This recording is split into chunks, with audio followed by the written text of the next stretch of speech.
মহর্ষি মানে মহান ব্যক্তি বা মহা ঋষি বা মহাজ্ঞানী ব্যক্তি। মহর্ষি হলেন সেই ব্যক্তি যিনি আধ্যাত্মিক এবং নৈতিক জ্ঞানে অসাধারণ উচ্চতায় উপনীত হন, মানবজাতির কল্যাণে জ্ঞান, দর্শন, ধর্ম বা নৈতিকতার পথে অবদান রাখেন, নিজের স্বার্থের ঊর্ধ্বে উঠে সমাজ বা রাষ্ট্রের বৃহত্তর কল্যাণে ব্রতী হন।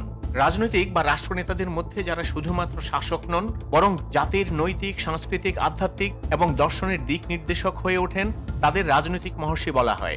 রাজনৈতিক মহর্ষিরা কেবল রাষ্ট্র পরিচালনা করেন না, বরং তারা নৈতিক দিক নির্দেশক, আদর্শিক বাতিঘর এবং মানবিকতার পথ প্রদর্শক। পৃথিবীকে বদলে দেয়া মহর্ষিদের মধ্যে সবার আগে আসবে মহামানব হযরত মুহাম্মদ সাল্লাল্লাহু আলাইহি ওয়াসাল্লামের নাম, যিনি বিশ্ব পরিমণ্ডলের মহর্ষি, ইসলাম ধর্মের প্রবর্তক। হযরত মুহাম্মদ শুধুমাত্র ইসলাম ধর্মের প্রবর্তকই নয়, তিনি ছিলেন মানবতার শিক্ষক, সমাজ সংস্কারক, ন্যায় বিচারক, শাসক এবং বিশ্ব শান্তির বার্তাবাহক, যিনি বিশ্ব পরিমণ্ডল, আসমান জমিন থেকে শুরু করে বিশ্ব ব্রহ্মাণ্ডকে বদলে দিয়েছিলেন। তেমনি রাজনৈতিক মহর্ষি হিসাবে বিশ্বে বিভিন্ন রাজনৈতিক মহর্ষিগণ দেশে দেশে অবদান রেখেছেন। যেমন আমরা জানি Nelson Mandela, Abraham Lincoln, Martin Luther king, হো চি মিন, বর্তমানে ইরানের শাসক Ayatollah Khomeini, Ataturk, Mustafa Kamal, Confucius. তেমনি হযরত আলী রাদিয়াল্লাহু আলাইহি ওয়াসাল্লাম, যিনি চতুর্থ খলিফা হিসেবে রাজনীতি এবং আধ্যাত্মিকতার সংমিশ্রণে ন্যায় বিচার এবং সততার অনন্য দৃষ্টান্ত স্থাপন করেছিলেন। তারা ছিলেন মানবতার আদর্শ স্থপতি, নৈতিক নেতৃত্বের প্রতীক এবং সমাজ ও রাষ্ট্র গঠনের দর্শনীয় আলোকবর্তিকা।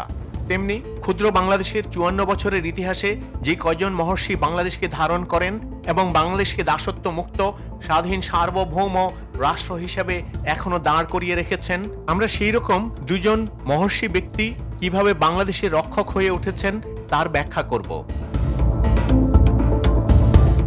স্বাধীনতা উত্তর ৫৪ বছরের বাংলাদেশের সেনা শাসনে ছিল প্রায় দশক কালেরও বেশি।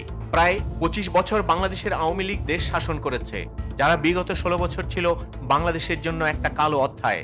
এছাড়া বিএনপিও প্রায় এক যুগের বেশি সময়কাল দেশ শাসন করেছেন। ৫ আগস্ট পরবর্তী বাংলাদেশে একটি পরিবর্তিত বাংলাদেশের আকাঙ্ক্ষা বাস্তবায়নে ছাত্র জনতা সহ বাংলাদেশের সব রাজনৈতিক দল, বাংলাদেশের কিংবদন্তি গ্লোবাল সেলিব্রিটি ডক্টর মোহাম্মদ ইউনূসকে বাংলাদেশের দায়িত্বভার তুলে দেন।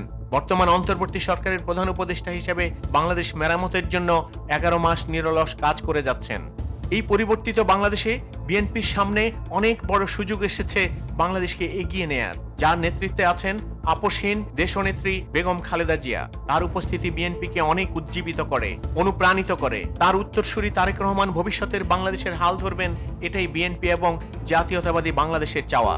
এই তো সেদিন ১৩ জুন তারেক রহমান এবং ডক্টর মোহাম্মদ ইউনূসের বৈঠকে তারেক রহমানের ব্যক্তিত্ব, শারীরিক ভঙ্গি বাংলাদেশের ভবিষ্যৎ রাষ্ট্রনায়কের প্রতিচ্ছবি ভেসে উঠেছিল।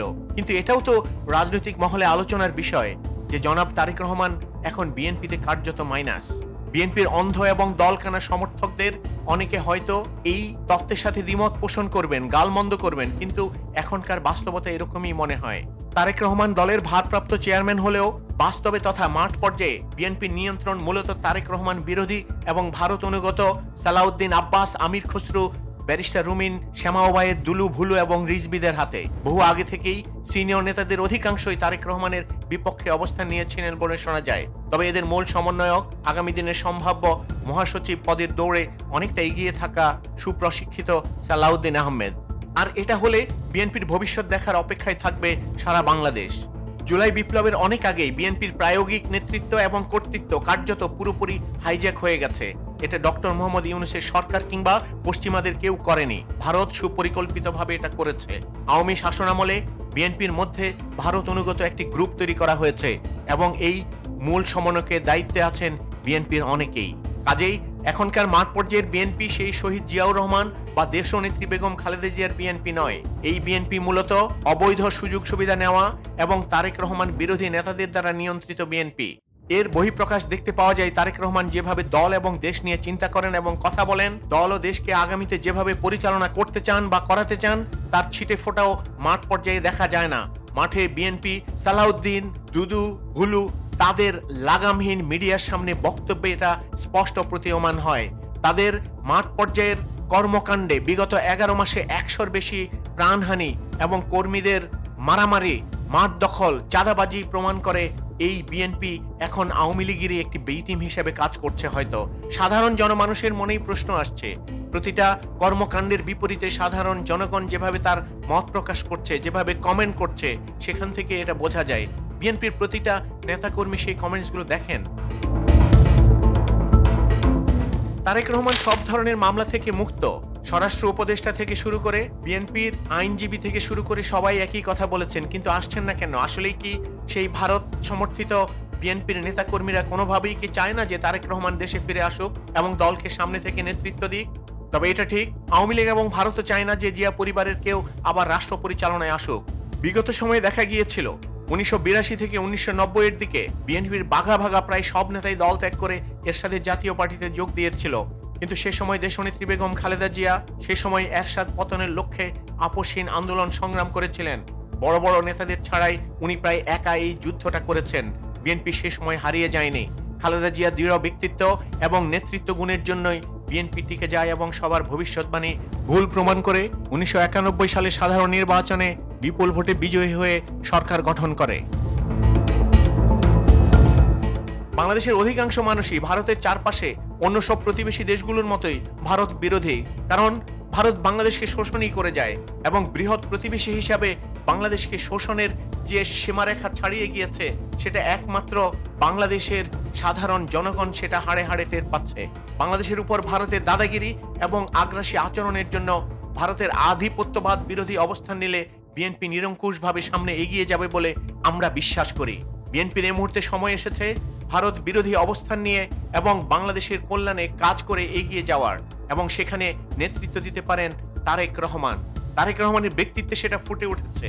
সুতরাং তারেক রহমানের প্রতি অনুরোধ, আপনি মায়ের পথ অনুসরণ করুন, দল বাঁচাতে আরো কঠোর হন এবং ঝেড়ে ফেলুন ভারত সমর্থিত আপনার নেতৃত্বকে।